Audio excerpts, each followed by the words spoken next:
ଥରେ ଜଣେ ବ୍ୟକ୍ତି ହନୁମାନ ଚାଳିଶାର ଗୋଟିଏ ଚୌପାଇ ପଢ଼ିଲେ, जो 7 बार पाठ करे कोई छुट ही बंदी महासुख होई।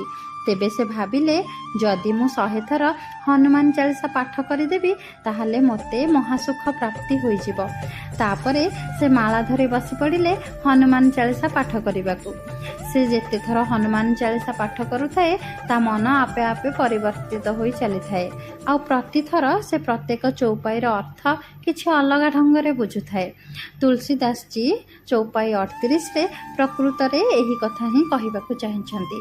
जेउ प्रकार लुहा पड़ी पड़ी ता उपरे जंग लगी जाए, आउ जेपरी ता उपरे तेलर लेप दे देले से सुरक्षित रुहे, सेहीपरि मनुष्य मनरे जदि आमे बारंबार भक्ति नामक तेलर लेप न देबा तेबे एही संसारर वस्तुवादी मोह ता मनरे जंग लागिबाकु डेरी लागिबनी।